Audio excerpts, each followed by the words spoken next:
Hi all, welcome to competitive cracker. എൻ്റെ പേര് മിത്തു. ഞാൻ ഇന്ന് വന്നിരിക്കുന്നത് നിങ്ങൾക്ക് അറിയാമല്ലോ, നമ്മുടെ സൂപ്പർ സിറ്റ് സീരീസുമായിട്ടാണ്. സൂപ്പർ സിറ്റ് സീരീസിലെ മാത്സിലെ നമുക്ക് കുറച്ച് പ്രീവിയസ് ഇയർ ക്വസ്റ്റ്യൻസ് നോക്കാം. PSC ചോദിച്ചിട്ടുള്ള 6 ക്വസ്റ്റ്യൻസ് നമുക്ക് ഇന്ന് ഡിസ്കസ് ചെയ്യാം. 108 km/h വേഗതയിൽ ഓടുന്ന ഒരു തീവണ്ടി ഒരു വൈദ്യുതി പോസ്റ്റിനെ കടന്നു പോകാൻ എടുക്കുന്ന സമയം 30 സെക്കൻഡ് ആണെങ്കിൽ തീവണ്ടിയുടെ നീളം എത്ര? ഇത് ട്രെയിൻ റിലേറ്റഡ് ക്വസ്റ്റ്യൻസ് അല്ലെ, തീവണ്ടിയുമായിട്ട് ബന്ധപ്പെട്ട ക്വസ്റ്റ്യൻസ് ആണ്. നമ്മുടെ ടൈം ആൻഡ് ഡിസ്റ്റൻസ് എന്ന് പറഞ്ഞ ടോപ്പിക്കിനകത്ത് വരുന്ന ട്രെയിൻ റിലേറ്റഡ് പ്രോബ്ലംസിലെ ഒരു ക്വസ്റ്റ്യൻ ആണ് ഈ ചോദിച്ചേക്കുന്നത്. അപ്പം ആ ഒരു ടോപ്പിക്കിൽ നിന്നുള്ള ക്വസ്റ്റ്യൻസ് ചെയ്യാൻ വേണ്ടിയിട്ട് ആവശ്യമായിട്ടുള്ള ഇക്വേഷൻസും കാര്യങ്ങളും ഞാൻ പറഞ്ഞുതരാൻ പോവാം. അപ്പൊ അത് ശ്രദ്ധിക്കാം. അതായത് തീവണ്ടി റിലേറ്റഡ് ക്വസ്റ്റ്യൻസ് എന്ന് പറയുന്നത് അതിനകത്തൊരു തീവണ്ടി ഉണ്ടായിരിക്കും, അതുപോലെ അതിനകത്തൊരു ഒബ്ജക്റ്റ് അല്ലെങ്കിൽ ഒരു വസ്തു ഉണ്ടായിരിക്കും. ആ വസ്തു മാറുന്നതിനനുസരിച്ച് അതിന്റെ ഇക്വേഷനിൽ ചെറിയ ചെറിയ വ്യത്യാസങ്ങൾ വരുന്നു. നിങ്ങൾക്ക് ദൂരം, സമയം, വേഗത അല്ലെ, ഇത് വെച്ചിട്ടുള്ള ഇക്വേഷൻ അറിയാമല്ലോ. എന്താണ് പറയുന്നത്? സ്പീഡ് അല്ലെ. വേഗത എന്ന് പറയുന്നത് എന്താണ്? ദൂരം ബൈ ഡിസ്റ്റൻസ് ബൈ ടൈം അല്ലെങ്കിൽ സമയം അല്ലെ. ദൂരം ബൈ സമയം ആണ് വേഗത എന്ന് പറയുന്നത്. എല്ലാവർക്കും അറിയാമല്ലോ. അപ്പം ഏതെങ്കിലും ഒരു ഇക്വേഷൻ പഠിച്ചു വെച്ചേക്കുക. അതിൽ നിന്ന് നമുക്ക് ദൂരത്തിന്റെ ഇക്വേഷൻ പറയാൻ പറ്റണം, അതേപോലെ സമയത്തിന്റെ ഇക്വേഷനും നമുക്ക് പറയാൻ പറ്റണം അല്ലെ. സമയം എന്ന് പറയുമ്പോൾ എന്താണ്? സമയം ഈക്വൽ ടു ദൂരം ബൈ വേഗത. ഞാൻ ജസ്റ്റ് ഇംഗ്ലീഷിലെ ലെറ്റേഴ്സിലൊന്നും എഴുതുന്നുള്ളതേ ഉള്ളൂ. Time equal to D by S, distance by speed ആണ് അല്ലെ ടൈം എന്ന് പറയുന്നത്. അപ്പം ഞാൻ പറഞ്ഞല്ലോ, ഈ ട്രെയിൻ റിലേറ്റഡ് ക്വസ്റ്റ്യനുകളിൽ എന്ന് പറയുന്നത് ഒരു ട്രെയിൻ ഉണ്ടായിരിക്കും, ഒരു ഒബ്ജക്റ്റ് ഉണ്ടായിരിക്കും. ഈ പറയുന്ന ട്രെയിൻ അല്ലെങ്കിൽ തീവണ്ടി ഇതിനെ കടന്നു പോകാൻ, ഈ ഒബ്ജക്റ്റിനെ കടന്നു പോകാൻ എത്ര സമയമെടുത്തു എന്നത് ബന്ധപ്പെട്ട ക്വസ്റ്റ്യൻസ് ആയിരിക്കും ഇതിനകത്ത് വരുന്നത്. അതായത് ഒരു എക്സാമ്പിൾ പറഞ്ഞാൽ, ഒരു ട്രെയിൻ ഉണ്ട്. ഇവിടെ ഞാൻ പറയുന്നത് ഒരു മനുഷ്യൻ നിൽക്കുന്നു, അല്ലെങ്കിൽ ഒരു മരം, അല്ലെങ്കിൽ ഒരു പോസ്റ്റ്, എന്തെങ്കിലും ആയിക്കോട്ടെ. അപ്പം ഇത് പോസ്റ്റ്, ഇതൊരു ട്രെയിൻ. അപ്പൊ ഈ ട്രെയിൻ ഈ ഒരു ക്വസ്റ്റ്യനിൽ ട്രെയിൻ എന്ന് പറഞ്ഞാൽ ഈ ഒരു പോയിന്റ് ആയിരിക്കും. അതായത് ഇത്ര അകലത്തിലാണ് നിൽക്കുന്നതെന്നൊന്നും നമ്മൾ വിചാരിക്കേണ്ട കാര്യമില്ല. ഒരു ട്രെയിൻ ഒരു ഒബ്ജക്റ്റിനെ കടന്നു പോകുന്ന കാര്യം പറഞ്ഞാൽ തന്റെ ട്രെയിൻ ഇവിടെ ആയിരിക്കും, ഈ ഒബ്ജക്റ്റ് ഇവിടെ ആയിരിക്കും. ഇതിനെ കടന്നു പോകാൻ എടുത്ത സമയം ഇല്ലേ, കടന്നുപോയി. അപ്പം എത്ര ദൂരമാണ് ഈ ട്രെയിൻ സഞ്ചരിച്ചത്? ഈ ട്രെയിനിന്റെ നീളമാണ് സഞ്ചരിച്ചത് അല്ലെ. ഏത് സ്പീഡിലാ ഈ ട്രെയിനിന്റെ സ്പീഡിലാണ് സഞ്ചരിച്ചത്. ക്ലിയർ ആണോ? അപ്പൊ ഇവിടെ എടുക്കുന്ന സമയം എന്ന് ചോദിച്ചാൽ എന്താണ്? ട്രെയിനിന്റെ ലെങ്ത്, അതാണ് ഡിസ്റ്റൻസ്, ബൈ ട്രെയിനിന്റെ സ്പീഡ്. ക്ലിയർ അല്ലേ? അപ്പൊ നമുക്കൊരു ജനറൽ ആയിട്ട് ഒരു ഇക്വേഷൻ പറഞ്ഞാൽ നമ്മൾ ടൈമിന്റെ ഇക്വേഷൻ ആണ് ഇവിടെ എഴുതുന്നത്. ടൈം എന്ന് പറഞ്ഞാൽ നമുക്കറിയാം ഡിസ്റ്റൻസ് ബൈ സ്പീഡ്. ഡിസ്റ്റൻസ് എന്ന് പറയുന്നത് ഈ ട്രെയിനിന്റെ കേസിൽ ലെങ്ത് ആയിട്ട് പറഞ്ഞാൽ മതി. അപ്പൊ ഇവിടെ പറഞ്ഞ ഈ ഒരു ഒബ്ജക്റ്റിന് ഇവിടെ ലെങ്ത് ഇല്ല. അതായത് നമ്മൾ ട്രെയിനിന്റെ ലെങ്ത് നമ്മൾ ഇങ്ങനെയാണ് കൺസിഡർ ചെയ്യുന്നത്. അതുകൊണ്ട് തന്നെ ഈ പറയുന്ന വസ്തുവിന് എന്തില്ല? ലെങ്ത് ഇല്ല. ഇനി ഞാൻ ഇതിനെ മറ്റൊരു തീവണ്ടി അല്ലെങ്കിൽ മറ്റൊരു ട്രെയിന് അല്ലെങ്കിൽ മറ്റൊരു പ്ലാറ്റ്ഫോം അല്ലെങ്കിൽ ഒരു പാലം ഇങ്ങനായിട്ടൊക്കെ കൺസിഡർ ചെയ്യുവാണെങ്കിൽ എന്റെ ഒബ്ജക്റ്റ് ഇപ്പൊ ഇതൊരു പാലമാണെന്ന് വിചാരിക്കുക. അപ്പൊ ഈ ഒരു ട്രെയിൻ ഈ പാലത്തെ കടന്നു പോകാൻ എത്ര സമയമെടുത്തു എന്നതാണ് ചോദ്യമെങ്കിൽ, നോക്കിയേ, ഇവിടെ നിൽക്കുന്നു ഈ ട്രെയിൻ, ഇതിനെ പാസ് ചെയ്തു അല്ലെ. അപ്പൊ ഇവിടെ നിന്ന് തുടങ്ങി ഇത്രയും ദൂരം സഞ്ചരിച്ചു എന്ന് വെച്ചാൽ ഇതിന്റെ ദൂരം നമുക്ക് എങ്ങനെ പറയാം? ഈ പാലത്തിന്റെ നീളം പ്ലസ് ഈ ട്രെയിനിന്റെ നീളം അല്ലെ. അപ്പം ഒബ്ജക്റ്റിന് നീളം ഉണ്ടെങ്കിൽ ആ നീളം എടുക്കണം, ഒബ്ജക്റ്റിന് നീളം ഇല്ലെങ്കിൽ ട്രെയിനിന്റെ നീളം മാത്രം. ക്ലിയർ അല്ലേ? ഇനി ഇത് സഞ്ചരിക്കുന്നത് ഏത് വേഗതയിലാണ്? ട്രെയിനിന്റെ വേഗതയിലാണ്. ഇനി രണ്ട് ട്രെയിൻ എന്ന് പറയുമ്പോൾ ഒരു ട്രെയിൻ നമ്മൾ പറഞ്ഞ ഇപ്പൊ ട്രെയിനും മറ്റേ ട്രെയിനും നമ്മുടെ ഒരു ഒബ്ജക്റ്റും ആണ്. രണ്ട് ട്രെയിൻ ഇങ്ങനെ പാസ് ചെയ്തു പോകുമ്പം എത്ര സമയം എടുക്കുന്നു? അപ്പൊ എങ്ങനെയാ? അപ്പൊ പാസ് ചെയ്ത് കഴിഞ്ഞു. ലെങ്ത് എന്ന് പറഞ്ഞാൽ ഈ രണ്ട് ട്രെയിനിന്റെ ലെങ്ത്. സ്പീഡ് എന്ന് പറയുമ്പോഴോ ഈ രണ്ട് ട്രെയിനിന്റെ സ്പീഡ് വരും അല്ലെ. രണ്ട് സ്പീഡുകൾ പറയുമ്പോൾ നമ്മൾ റിലേറ്റീവ് സ്പീഡ് പറയാറുണ്ട് അല്ലെ. അതെങ്ങനെയാ? രണ്ട് സ്പീഡ് നമ്മൾ നോക്കണം, അതിന്റെ ഡയറക്ഷൻ അതേത് ദിശയിലാണെന്ന് നോക്കുക. നോക്കിയേ, S1 S2 രണ്ട് സ്പീഡ് എന്താണ്? എതിർ ദിശയിലാണെങ്കിൽ എങ്ങനെ വരാം? S1 പ്ലസ് S2 എന്ന് എഴുതുക. ഒരേ ദിശയിൽ ഒരേ ഡയറക്ഷനിലാണെന്നുണ്ടെങ്കിൽ S1 മൈനസ് S2 എന്ന് എഴുതുക. ക്ലിയർ ആണല്ലോ? രണ്ട് സ്പീഡ് വരുന്ന കേസിൽ നമ്മൾ ഇങ്ങനെയാണ് ചെയ്യേണ്ടത്. എതിർ ദിശയിൽ നിന്നാണ് വരുന്നതെങ്കിൽ S1 പ്ലസ് S2 എടുക്കുക. ഒരേ ദിശയിലാണെങ്കിൽ S1 മൈനസ് S2 എടുക്കുക. ഇതും കൂടെ ഒന്ന് സൈഡിൽ എല്ലാവരും ഒന്ന് നോട്ട് ചെയ്തെടുത്തേ. അപ്പൊ നമുക്ക് ടൈമിന്റെ ഇക്വേഷൻ എങ്ങനെ എഴുതാം? ലെങ്ത് ഓഫ് ട്രെയിൻ, അതായത് ട്രെയിനിന്റെ നീളം പ്ലസ് ഒബ്ജക്റ്റിന്റെ, ആ വസ്തുവിന്റെ, ഏത് വസ്തുവിനെയാണോ അത് പാസ് ചെയ്യുന്നത് അതിന് നീളം ഉണ്ടെങ്കിൽ ആ നീളം കൊടുക്കുക, ബൈ, അതായത് ഡിസ്റ്റൻസ് എന്ന അല്ലെങ്കിൽ ദൂരം എന്നതിനുള്ള നമ്മൾ ലെങ്ത് കൊടുത്തു, അത്രയും മനസ്സിലാക്കിയാൽ മതി. ട്രെയിനിന്റെ നീളം പ്ലസ് ഒബ്ജക്റ്റിന്റെ നീളം ബൈ ട്രെയിനിന്റെ സ്പീഡ് പ്ലസ് ഓർ മൈനസ് ഒബ്ജക്റ്റിന്റെ സ്പീഡ്. അത് പ്ലസ് ഓർ മൈനസ് ഇപ്പൊ മനസ്സിലായല്ലോ. രണ്ട് സ്പീഡുകൾ തരുന്ന സമയത്ത് ഒരേ ദിശയിലാണെന്നുണ്ടെങ്കിൽ എന്ത് ചെയ്യണം, നമ്മൾ S1 മൈനസ് S2 എന്ന് കൊടുക്കുക. എതിർ ദിശയിലാണെങ്കിൽ S1 പ്ലസ് S2 എന്നും കൊടുക്കുക. ക്ലിയർ ആണല്ലോ. അപ്പം മനസ്സിലാക്കുക, ടൈമിന്റെ ഇക്വേഷൻ നമുക്ക് എങ്ങനെ എഴുതാം, ട്രെയിനിന്റെ നീളം പ്ലസ് ഒബ്ജക്റ്റിന്റെ, ആ വസ്തുവിന്റെ നീളം ബൈ സ്പീഡ് ഓഫ് ട്രെയിൻ, അല്ലെ, ട്രെയിനിന്റെ വേഗത plus or minus speed of the object. Clear ആണല്ലോ. അപ്പൊ ഞാൻ പറഞ്ഞു രണ്ട് ദിശയിൽ, എതിർ ദിശയിലാണ് സ്പീഡ് എന്നുണ്ടെങ്കിൽ നമ്മൾ എന്താ ചെയ്യേണ്ടത്, S1 പ്ലസ് S2 എന്നും, ഒരേ ദിശയിലാണെന്നുണ്ടെങ്കിൽ എന്ത് ചെയ്യണം, S1 മൈനസ് S2 എന്നും കൊടുക്കുക. ക്ലിയർ ആണല്ലോ. ഇനിയും ഞാൻ ഓരോ ഒബ്ജക്റ്റിനനുസരിച്ച് ഓരോ ഇക്വേഷൻ, അത് ആവശ്യമൊന്നും ഉള്ളതല്ല, എന്നാലും ജസ്റ്റ് ഒന്ന് ഞാൻ പറയുക. ഇപ്പൊ ഒബ്ജക്റ്റ് എന്ന് പറഞ്ഞാൽ നോക്കിയേ, മരം അല്ലെങ്കിൽ പോസ്റ്റ് അല്ലെങ്കിൽ ഒരു മനുഷ്യൻ നിൽക്കുന്നു. ആ മനുഷ്യൻ നിൽക്കുന്ന ഒരാളെ ഈ ട്രെയിൻ കടന്നു പോകാൻ എത്ര സമയം എടുത്തു എന്ന് ചോദിച്ചാൽ നമുക്ക് എന്ത് ചെയ്താൽ മതി, ടൈമിന്റെ ഇക്വേഷൻ എന്ത് വരും, length of train by speed of train, അല്ലെ. നമ്മൾ ഈ പറഞ്ഞ വസ്തുവിന് ലെങ്തും ഇല്ല സ്പീഡും ഇല്ല, അപ്പൊ ഇത്രയേ ഉള്ളൂ. ട്രെയിനിന്റെ ലെങ്ത് എടുക്കുക ബൈ ട്രെയിനിന്റെ വേഗതയും എടുക്കുക. ഇനി മറ്റേത് അടുത്തത് പാലമോ അല്ലെങ്കിൽ പ്ലാറ്റ്ഫോമോ അല്ലെങ്കിൽ നിർത്തിയിട്ടിരിക്കുന്ന മറ്റൊരു ട്രെയിനോ ഇങ്ങനെയൊക്കെയുള്ള ഒബ്ജക്റ്റ് ആണെങ്കിലോ ടൈമിന്റെ ഇക്വേഷൻ എങ്ങനെ എഴുതാം, ട്രെയിനിന്റെ ലെങ്ത് പ്ലസ് ഒബ്ജക്റ്റിന്റെ ലെങ്ത്, ഏത് ഒബ്ജക്റ്റ് ആണോ ആ ഒബ്ജക്റ്റിന്റെ ലെങ്ത് ഉണ്ടെങ്കിൽ അതും എടുക്കുക ബൈ ഈ പറഞ്ഞ ഈ പാലം, പ്ലാറ്റ്ഫോം, ഇതിനൊന്നും സ്പീഡ് ഇല്ല, അല്ലെ, അപ്പൊ സ്പീഡ് ഓഫ് ദ ട്രെയിൻ മാത്രം മതി. ക്ലിയർ ആണല്ലോ. ഇനി അടുത്തത് ഏതാണ്, ഒരു മനുഷ്യൻ ഓടി വരുന്നു. ഒരു മനുഷ്യൻ, അതായത് ഇവിടെ ഈ ഒരു ഡയറക്ഷനിൽ ഒരാൾ ഓടി വരുന്നു, അയാളെ ഈ ട്രെയിൻ കടന്നു പോകാൻ എത്ര സമയം എടുത്തു എന്ന് ചോദിച്ചാൽ അപ്പൊ ടൈം എങ്ങനെ എഴുതാം, length of train plus length of object ഉണ്ടോ, ഇല്ല, അല്ലെ, അപ്പൊ ലെങ്ത് ഇത് വേണ്ട, ആ മനുഷ്യന് നീളമില്ല, അല്ലെ, നമ്മൾ ട്രെയിനിന്റെ നീളം നോക്കുമ്പോൾ മനുഷ്യന്റെ നീളം നമ്മൾ കൺസിഡർ ചെയ്യത്തില്ല, by speed of train plus or minus speed of man. അത് നമ്മൾ ക്വസ്റ്റ്യനിൽ തന്നിരിക്കുന്ന ഡയറക്ഷൻ എന്താണെന്ന് നോക്കിയിട്ട് അവിടെ പ്ലസ് വേണോ മൈനസ് വേണോ എന്ന് കൊടുക്കുക. ക്ലിയർ അല്ലേ.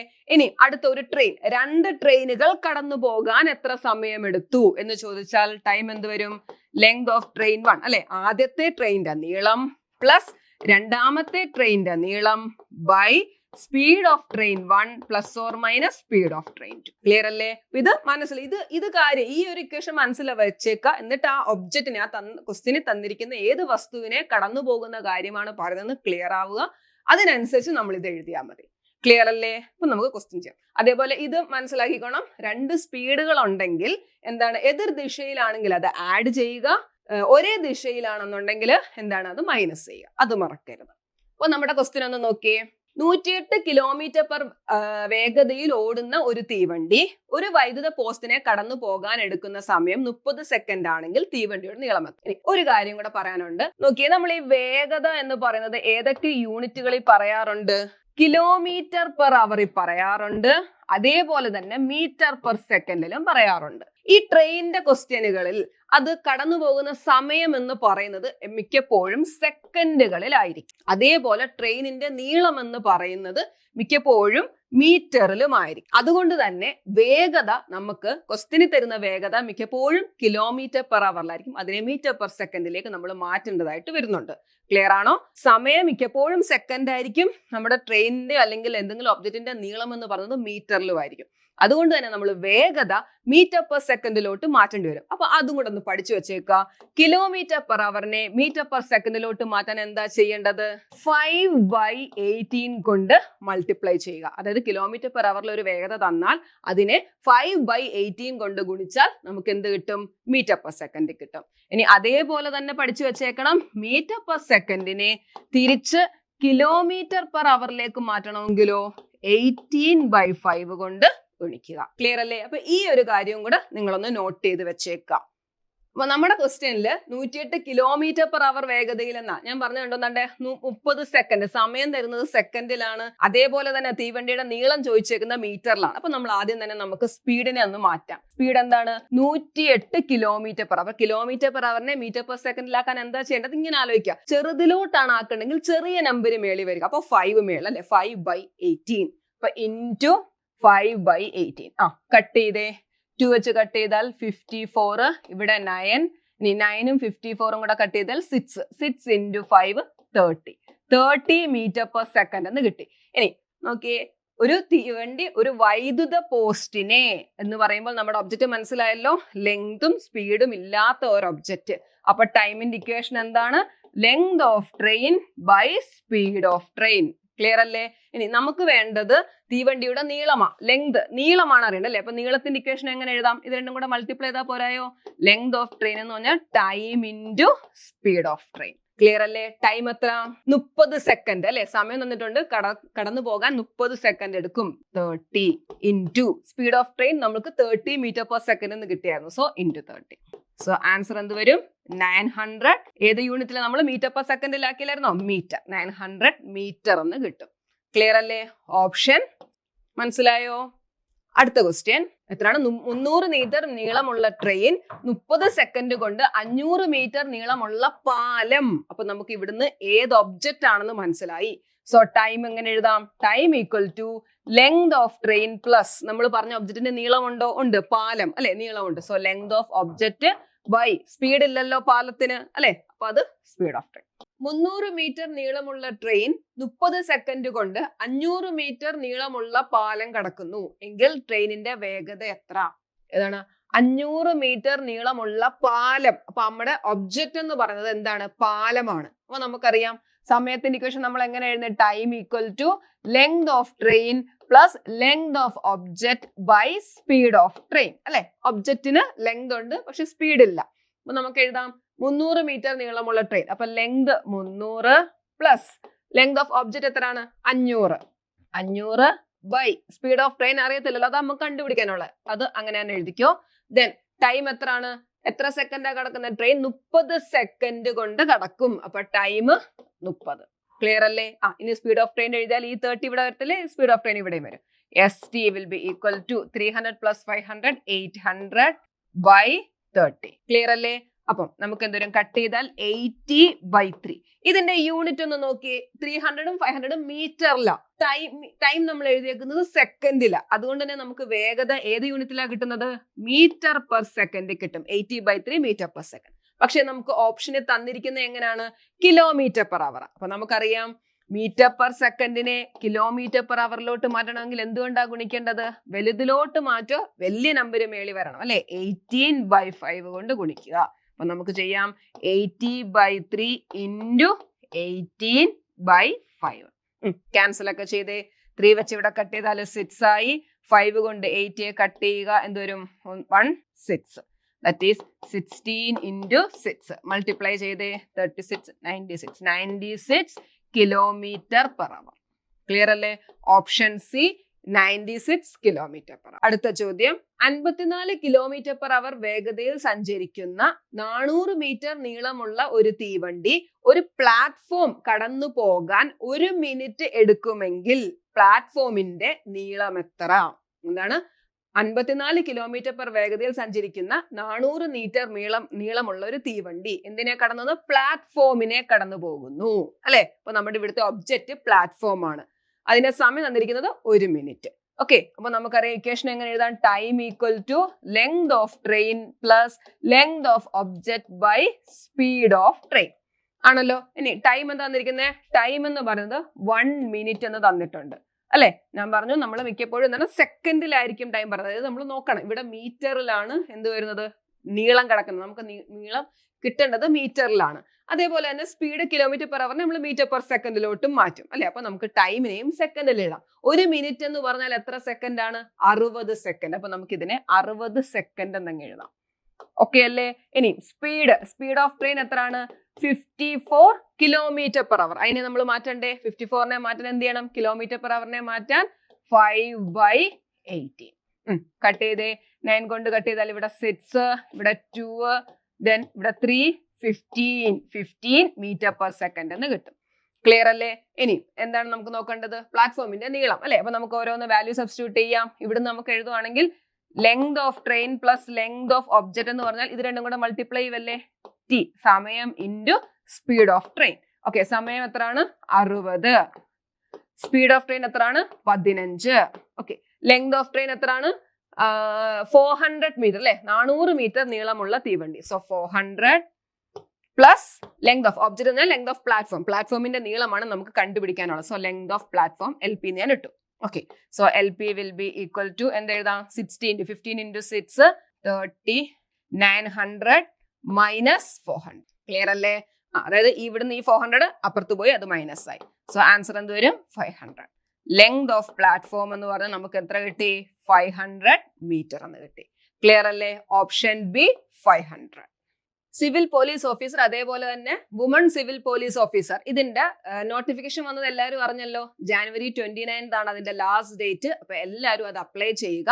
അപ്പൊ ഇതിന്റെ സ്പെഷ്യൽ ടോപ്പിക്കിന്റെ സിലബസിൽ മാറ്റങ്ങൾ വന്നിട്ടുണ്ട് അല്ലെ. അപ്പൊ ആ മാറ്റങ്ങളെല്ലാം ഉൾക്കൊള്ളിച്ചുകൊണ്ടുള്ള നമ്മുടെ പുതിയ ബാച്ച് സ്റ്റാർട്ട് ചെയ്തിട്ടുണ്ട്. അപ്പൊ ആ ബാച്ചിനെ പറ്റിയുള്ള കൂടുതൽ ഡീറ്റെയിൽസ് അറിയാൻ നിങ്ങൾ ഈ താഴെ കാണുന്ന നമ്പറിൽ കോൺടാക്ട് ചെയ്യുക. അപ്പൊ നമുക്ക് ബാക്കി ക്വസ്റ്റ്യൻസ് നോക്കാം. അത് ഒരു പ്രോഫിറ്റ് ആൻഡ് ലോസ് അല്ലെ, ലാഭവും നഷ്ടവും എന്ന് പറഞ്ഞ ടോപ്പിക്കിനകത്ത് വരുന്ന ഒരു ക്വസ്റ്റ്യൻ ആണ്. 25 പേനകളുടെ വാങ്ങിയ വില 20 പേനയുടെ വിറ്റ വിലയ്ക്ക് തുല്യമായാൽ ലാഭശതമാനം എത്രയാണ്? അപ്പം നമുക്ക് ആദ്യം ലാഭശതമാനത്തിന്റെ ഒന്ന് ഇക്വേഷൻ പഠിക്കാം. ലാഭശതമാനം കണ്ടുപിടിക്കുന്നത് എങ്ങനെയാണ്? നമുക്കറിയാം 2 തരത്തിലുള്ള വിലകളാണ് നമ്മൾ ലാഭം നഷ്ടത്തിനകത്ത് പറഞ്ഞത്. എന്താണ്? ഒന്ന് വാങ്ങിയ വില, കോസ്റ്റ് പ്രൈസ്, CP എന്ന് പറയും. പിന്നെന്താ, വിറ്റ വില അല്ലെങ്കിൽ സെല്ലിംഗ് പ്രൈസ്, SP എന്ന് നമ്മൾ പറയും അല്ലെ. ഓക്കെ, എപ്പോഴാണ് ലാഭം ഉണ്ടാവുന്നത്? വിറ്റ വില കൂടി നിൽക്കുമ്പോൾ, അതായത് സെല്ലിംഗ് പ്രൈസ് കൂടുമ്പോഴാണ് അവിടെ ലാഭം ഉണ്ടാവുന്നത്. അപ്പൊ ലാഭം എന്ന് പറഞ്ഞാൽ നമുക്ക് എങ്ങനെ പറയാം? SP മൈനസ് CP അല്ലെ. വിറ്റ വില മൈനസ് വാങ്ങിയ വിലയാണ് ലാഭം. ഇനി നഷ്ടം എപ്പോഴാണ് വരുന്നത്? വിറ്റ വില കുറഞ്ഞു നിൽക്കുമ്പോൾ അല്ലെ, അല്ലെങ്കിൽ വാങ്ങിയ വില കൂടി നിൽക്കുമ്പോഴാണ് അവിടെ നഷ്ടമാണ്. അതായത് CP മൈനസ് SP. ക്ലിയർ ആണല്ലോ? ഓക്കെ, ഇനി ലാഭശതമാനം കാണുന്നത് എങ്ങനെയാണ്? ലാഭം ബൈ എന്താണ്, കോസ്റ്റ് പ്രൈസ് അല്ലെ, വാങ്ങിയ വില ഇൻറ്റു 100. ക്ലിയർ ആണോ? അപ്പൊ നമുക്ക് ജസ്റ്റ് ഇക്വേഷൻ പോലെ പറയാം. ലാഭശതമാനം എന്ന് പറഞ്ഞാൽ selling price minus cost price by cost price into 100. ആദ്യം ലാഭം എഴുതുക, ലാഭം ബൈ വാങ്ങിയ വില ഇൻറ്റു 100, അതാണ് ലാഭശതമാനം. ഇനി നഷ്ടശതമാനമാണെങ്കിലോ? നഷ്ടശതമാനമാണെങ്കിൽ എന്താണ്?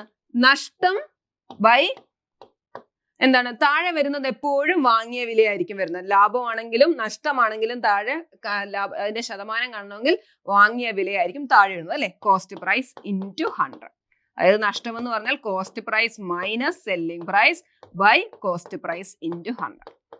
അപ്പം ലാഭശതമാനമോ നഷ്ടശതമാനമോ കാണാൻ ചോദിച്ചാൽ നമ്മൾ ആ ഒരു വസ്തുവിന്റെ വാങ്ങിയ വിലയും വിറ്റ വിലയും കണ്ടുപിടിച്ചാൽ നമുക്കത് കിട്ടും.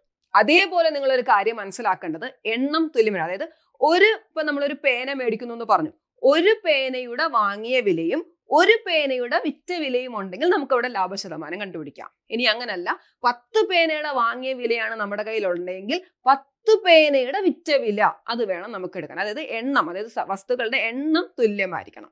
ക്ലിയർ ആണോ? ആ ഒരു കാര്യം മാത്രം ശ്രദ്ധിക്കുക. അതായത് ഇപ്പൊ നമ്മൾ 2 പേനയുടെ വാങ്ങിയ വിലയും 1 പേനയുടെ വിറ്റ വിലയും അങ്ങനെ ഇടാൻ പാടില്ല.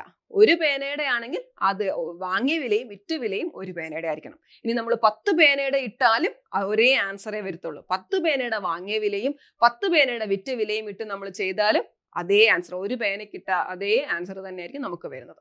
ക്ലിയർ ആണ്? അപ്പൊ ആ ഒരു പോയിന്റ് ഒന്ന് നിങ്ങൾ ക്ലിയർ ആയിരിക്കണം. എണ്ണം തുല്യമായിരിക്കാൻ ശ്രദ്ധിക്കുക. അപ്പൊ ലാഭശതമാനമോ നഷ്ടശതമാനമോ കാണണമെങ്കിൽ നമ്മൾ വാങ്ങിയ വിലയും വിറ്റ വിലയും കാണുക. അപ്പൊ ഇത് ഈ ഒരു ക്വസ്റ്റ്യൻ ചെയ്യുന്ന ഒരു ലോജിക്ക് പറയാം. പെട്ടെന്ന് ചെയ്യാനുള്ള വഴിയുണ്ട്, പക്ഷെ നമ്മൾ അത് മാത്രം അറിഞ്ഞിരുന്നാൽ വേറെ തരത്തിലുള്ള ചോദ്യങ്ങൾ വരുമ്പോൾ നമുക്ക് ചെയ്യാൻ പറ്റത്തില്ല. അപ്പൊ ഇതെങ്ങനെ ചെയ്യാമെന്ന് നോക്കാം. 25 പേനകളുടെ വാങ്ങിയ വില ഞാൻ കോസ്റ്റ് പ്രൈസ് CP, ഞാൻ ജസ്റ്റ് എഴുതാനായിട്ട് ഞാൻ CP എന്ന് എഴുതും.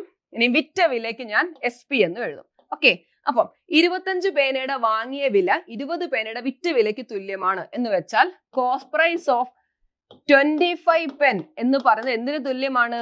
സെല്ലിംഗ് പ്രൈസ് ഓഫ് എത്രയാണ്? 20 പെൻ. 25 പേനയുടെ വാങ്ങിയ വില 20 പേനയുടെ വിറ്റ വിലയ്ക്ക് തുല്യമാണ് എന്നാണ് പറഞ്ഞത്. നമുക്കൊരു ഇതിലെടുക്കാം. 1 പേനയുടെ വാങ്ങിയ വില ഞാൻ 1 രൂപ എന്ന് അസ്യൂം ചെയ്യുന്നു. ഓക്കെ, 1 പേനയുടെ വാങ്ങിയ വില 1 രൂപ. അങ്ങനെയാണെങ്കിൽ 25 പേനയുടെ വാങ്ങിയ വില എത്ര ആയിരിക്കും? 25 രൂപയായിരിക്കും. ഇനി 20 പേനയുടെ വാങ്ങിയ വിലയാണെങ്കിലോ അത് എത്ര ആയിരിക്കും? 20 രൂപയായിരിക്കും. ക്ലിയർ അല്ലേ? ഇനി ഇവിടെ 20 പേനയുടെ സെല്ലിംഗ് പ്രൈസിനെ പറ്റി പറയുന്നുണ്ട്. അതുകൊണ്ട് നമുക്ക് 20 എടുക്കാം. അപ്പൊ 20 പേന എടുത്താല് അതിന്റെ വാങ്ങിയ വില എത്ര? ഒരു പേനയുടെ വാങ്ങിയ വില 1 നമ്മൾ അസ്യൂം ചെയ്യുന്നത് കൊണ്ട് തന്നെ 20 പേനയുടെ വാങ്ങിയ വില എത്ര ആയിരിക്കും? 20 രൂപയായിരിക്കും. ഇനി ഈ 20 പേനയുടെ വിറ്റ വില എന്താണ്? 20 പേനയുടെ വിറ്റ വില എന്ന് പറയുന്നത് 25 പേനയുടെ വാങ്ങിയ വിലയ്ക്ക് തുല്യമാണെന്നാണ് ക്വസ്റ്റ്യനിൽ പറഞ്ഞേക്കുന്നത്. അപ്പൊ 25 പേനയുടെ വാങ്ങിയ വില എത്രയാണ്? 25. അപ്പം 20 പേനയുടെ വിറ്റ വില എന്ന് പറയുന്നത് 25 ആണ്. അപ്പൊ 20 പേനയുടെ വാങ്ങിയ വിലയും കിട്ടി, വിറ്റ വിലയും കിട്ടി. അപ്പൊ ലാഭമാണോ നഷ്ടമാണോ എന്ന് നോക്കിയേ. ലാഭം തന്നെ ക്വസ്റ്റ്യൻ ചോദിച്ചിരിക്കുന്നത് ലാഭ ശതമാനം. അപ്പൊ ലാഭം തന്നെ ആയിരിക്കും. 20 രൂപയ്ക്ക് മേടിച്ചു, 25 രൂപയ്ക്ക് വിറ്റു, അല്ലെ? വാങ്ങിയ വില കൂടുതലാണ്, അതുകൊണ്ട് തന്നെ ലാഭമാണ്. അപ്പൊ ലാഭ ശതമാനം കണ്ടുപിടിക്കാം. എന്ത് ചെയ്താൽ മതി? Selling price minus cost price. എത്ര cost price? 20 by cost price into 100. Clear അല്ലേ? 5 ബൈ 20 ഇൻറ്റു 100. കട്ട് ചെയ്യാം. 25. 25% എന്ന് കിട്ടും. ക്ലിയർ ആണോ? അപ്പൊ ഇതേ മോഡൽ ഒരു ക്വസ്റ്റ്യൻ ചോദിച്ചാൽ നമുക്ക് ജസ്റ്റ് ഇങ്ങനെ പറയാം. എന്താ? ഏറ്റവും വലിയ നമ്പര് മൈനസ് ചെറിയ നമ്പര് ബൈ ചെറിയ നമ്പർ ഇൻറ്റു 100. അങ്ങനെ നമുക്ക് ചെയ്യാം. പക്ഷേ ഈ കൺസെപ്റ്റും കൂടെ മനസ്സിലാക്കിയാലേ മറ്റൊരു രീതിയിൽ ചോദ്യം ചോദിച്ചാൽ നമുക്ക് എഴുതാൻ പറ്റും. ഓക്കെ, അപ്പൊ ഈ ഒരു കാര്യമാണ് നിങ്ങൾ മനസ്സിലാക്കേണ്ടത്. ലാഭശതമാനത്തിന്റെ ഇക്വേഷൻ മനസ്സിലാക്കുക. ഒരേ എണ്ണത്തിന്റെ വാങ്ങിയ വിലയും വിറ്റ വിലയും കണ്ടുപിടിക്കണം എന്ന് ആലോചിച്ചാൽ മതി. അപ്പൊ നമ്മൾ ഇവിടെ എന്ത് ചെയ്തു? ഒരു പേനയ്ക്ക് 1 രൂപ എന്നുള്ള രീതിയിൽ അസ്യൂം ചെയ്ത് 25 പേനയുടെ അത് നമ്മൾ എഴുതി, അല്ലെ? 20 പേനയുടെ വിറ്റ വിലയെ പറ്റി പറഞ്ഞുകൊണ്ടാണ് ഞാൻ 20 പേന എടുത്തത്. 20 പേനയുടെ വാങ്ങിയ വില 20 രൂപയും 20 പേനയുടെ വിറ്റ വില 25 പേനയുടെ വാങ്ങിയ വിലയ്ക്ക് തുല്യമായതുകൊണ്ട് ഞാൻ 25 എന്ന് എഴുതി. ക്ലിയർ അല്ലേ? അതേപോലെ തന്നെ മറ്റൊരു രീതിയിൽ ചോദിക്കുന്ന ഒരു ചോദ്യമാണ്. നോക്കിയേ, 1 രൂപയ്ക്ക് 2 നാരങ്ങ വാങ്ങിച്ചു, 3 രൂപയ്ക്ക് 4 നാരങ്ങ വീതം വിൽക്കുകയുമാണെങ്കിൽ ലാഭശതമാനം എത്രയാണ്? ക്ലിയർ ആണോ? ഒരാള് 1 രൂപയ്ക്ക് 2 നാരങ്ങ എന്നുള്ള രീതിയിൽ മേടിച്ചിട്ട് 3 രൂപയ്ക്ക് 4 നാരങ്ങ വീതം വിൽക്കുകയാണെങ്കിൽ അവിടുത്തെ ലാഭശതമാനം നോക്കിയേ. മേടിക്കുന്നത് എങ്ങനാ? എണ്ണം വില പറഞ്ഞേ. മേടിക്കുന്നത് എങ്ങനാ? 1 രൂപയ്ക്ക് 2 നാരങ്ങ, അല്ലെ? 1 രൂപയ്ക്ക് 2 നാരങ്ങ വെച്ച് മേടിച്ചു. ഇനി അയാള് വിൽക്കുന്നത് എങ്ങനാ? 3 രൂപയ്ക്ക് 4 നാരങ്ങ വീതം, അല്ലെ? 3 രൂപയ്ക്ക് 4 നാരങ്ങ. അപ്പൊ ഞാൻ പറഞ്ഞു നമുക്കിവിടെ ലാഭശതമാനം കാണണമെന്നുണ്ടെങ്കിൽ എന്ത് വേണം? വാങ്ങിയ വിലയും വിറ്റ വിലയും അത് ഒരേ എണ്ണത്തിന്റെ കിട്ടണം. ഇവിടെ ഇപ്പം 2 എണ്ണത്തിന്റെ കാര്യം മേടിച്ചത് പറഞ്ഞത്, 4 എണ്ണം വിൽക്കുന്ന കാര്യം. അപ്പൊ നമുക്ക് എണ്ണം ഒന്ന് തുല്യമാക്കാം. അതിനെന്ത് ചെയ്താൽ മതി? ഇത് 2 എണ്ണത്തിനല്ലേ 1 രൂപ. ഇതിനെ 2 കൊണ്ടൊന്ന് മൾട്ടിപ്ലൈ ചെയ്താൽ നമുക്ക് എന്ത് കിട്ടും? 4 എണ്ണം. ഇവിടെ 2 കൊണ്ട് 4 എണ്ണം. അതായത് 2 എണ്ണത്തിന് 1 രൂപയാണെങ്കിൽ 4 എണ്ണം മേടിക്കുന്നതിന് 2 രൂപ. അപ്പം മേടിച്ചു, അല്ലെ? അതായത് നമ്മുടെ കോസ്റ്റ് പ്രൈസ് കിട്ടി. ഇനി 4 എണ്ണം വിൽക്കുന്നതിനോ 3 രൂപ. നമ്മുടെ വിറ്റ വിലയും കിട്ടി. അതായത് 4 പേന 2 രൂപയ്ക്ക് മേടിച്ചു, 3 രൂപയ്ക്ക് വിറ്റു. അപ്പൊ ലാഭശതമാനം കണ്ടുപിടിച്ചുകൂടായോ? 3 മൈനസ് 2 ബൈ കോസ്റ്റ് പ്രൈസ് എത്രയാണ്? 2 ഇൻറ്റു 100. ക്ലിയർ അല്ലേ? 1/2 ഇൻറ്റു 100 50%. Option B. ഇപ്പൊ നമ്മൾ ചെയ്ത പോലത്തെ തന്നെ ചോദ്യം നിങ്ങളൊന്ന് ചെയ്ത് നോക്കിയേ. 11 പേന 10 രൂപയ്ക്ക് വാങ്ങി, അതിൽ 10 എണ്ണം 11 രൂപയ്ക്ക് വിറ്റാൽ ലാഭം അല്ലെങ്കിൽ നഷ്ടശതമാനം എത്ര ആണെന്നാണ് ചോദിക്കുന്നത്. അപ്പൊ നോക്കി, അത് ഈ ക്വസ്റ്റ്യൻ നേരത്തെ ആണെങ്കിൽ ലാഭശതമാനം കാണുക എന്ന് തന്നെ പറഞ്ഞു, അല്ലെ? ഇവിടെ നമ്മൾ തന്നെ പറയണം ലാഭമാണോ നഷ്ടമാണോ എന്നുള്ളത് നമ്മൾ പറയണം. ക്ലിയർ അല്ലേ? അപ്പം നോക്കിയേ, മേടിക്കുന്നത് എങ്ങനാ? 11 പേന 10 രൂപയ്ക്ക്, അല്ലെ? എണ്ണം വില 11 എണ്ണം 10 രൂപയ്ക്ക് വാങ്ങി, അതിൽ 10 എണ്ണം 11 രൂപയ്ക്ക് വിറ്റു, അല്ലെ? ഇത് വിൽക്കുന്നത് 10 എണ്ണം 11 രൂപയ്ക്ക്. അപ്പം നേരത്തെ നമ്മൾ എന്താണ്? എണ്ണം തുല്യമാക്കി. അതേപോലെ തുല്യമാക്കാം. എന്ത് ചെയ്താൽ മതി? 10, 11 ഈ എണ്ണത്തിനെ തുല്യമാക്കാൻ നമ്പറുകൾ അങ്ങോട്ടും ഇങ്ങോട്ടും, അതായത് നമ്മൾ നേരത്തെ ഇത് 2ഉം 4ഉം ഈ എണ്ണം തുല്യമാക്കാൻ എന്ത് ചെയ്തു? ഇവിടെ 2 കൊണ്ട് മൾട്ടിപ്ലൈ ചെയ്തപ്പം നമുക്കിത് 4 4 അല്ലെ? അപ്പൊ ഇവിടെ മാത്രമല്ല, തൊട്ടടുത്ത് വരുന്ന എണ്ണവും കൂടെ മൾട്ടിപ്ലൈ ചെയ്താൽ മതി. അപ്പൊ ഇവിടെ വരുന്നത് 11 10 തുല്യമാക്കാൻ എന്ത് ചെയ്യണം? ഇതിനെ 10 കൊണ്ടും ഇതിനെ 11 കൊണ്ടും മൾട്ടിപ്ലൈ ചെയ്താൽ എണ്ണം തുല്യമായി. ക്ലിയർ അല്ലേ? നിങ്ങൾക്ക് ഇവിടെ വേണമെങ്കിൽ 1 എന്നുള്ളത്, അതായത് 11 പേനയുടെ വില 10 ആണെങ്കിൽ 1 പേനയുടെ വില എന്നുള്ള രീതി ചെയ്യാം. അപ്പൊ ഇതൊക്കെ നമുക്ക് ഫ്രാക്ഷൻ അല്ലെങ്കിൽ ഡെസിമൽ ഒക്കെ വരും. അപ്പൊ അതിലും എളുപ്പം ഇതേപോലെ മൾട്ടിപ്ലൈ ചെയ്യുന്നതായിരിക്കും കുറച്ചും കൂടെ എളുപ്പം എന്ന് പറയുന്നത്. ഓക്കെ, അപ്പൊ ഇവിടെ 10 കൊണ്ട് മൾട്ടിപ്ലൈ ചെയ്യുക, ഇവിടെ 11 കൊണ്ട്. അപ്പൊ എന്ത് വരും? 110 പേന 10 × 10 100. ഇനി ഇവിടെ 110 പേന 11 × 11 121. അപ്പൊ എങ്ങനെയാ പറയുന്നത്? മേടിക്കുന്നത്, അതായത് 110 പേന 100 രൂപയ്ക്ക് മേടിക്കുന്നു, 110 പേന 121 രൂപയ്ക്ക് വിൽക്കുന്നു. നിങ്ങൾ പറഞ്ഞ ലാഭമാണോ നഷ്ടമാണോ? ഇത് വാങ്ങിയ വില, ഇത് വിറ്റ വില അല്ലെ. 100 രൂപയ്ക്ക് മേടിക്കുന്നു, 121 രൂപയ്ക്ക് വിൽക്കുന്നു അല്ലെ. ലാഭമാണ് അല്ലെ. അപ്പൊ ലാഭശതമാനം കണ്ടുപിടിച്ചേ. അപ്പൊ ലാഭശതമാനം കണ്ടേ, എന്തുവരും? ലാഭശതമാനം എന്ന് പറഞ്ഞാൽ 121 മൈനസ് 100 ബൈ 100 ഇൻറ്റു 100. ക്ലിയർ അല്ലേ? കട്ട് ചെയ്യും 21% അല്ലെ. 21% ലാഭം. ശ്രദ്ധിച്ചോണം, ഓപ്ഷനിൽ നിന്ന് എടുക്കണം. ഇവിടെ 21% ലാഭവും ഉണ്ട്, നഷ്ടവും ഉണ്ട്. ഓപ്ഷൻ ബി ആണ് എടുക്കേണ്ടത്, 21% ലാഭം. ഈ വീഡിയോ നിങ്ങൾക്ക് ഇഷ്ടപ്പെട്ടെങ്കിൽ നിങ്ങളുടെ ഫ്രണ്ട്സിനായിട്ട് ഒന്ന് ഷെയർ ചെയ്യുക. അതേപോലെ ഇതേപോലുള്ള വീഡിയോസ് നിങ്ങൾക്ക് കിട്ടണമെങ്കിൽ നിങ്ങൾ ഈ ചാനൽ ഒന്ന് സബ്സ്ക്രൈബ് ചെയ്യുക. മറ്റൊരു വീഡിയോയുമായി വീണ്ടും കാണാം. Thank you.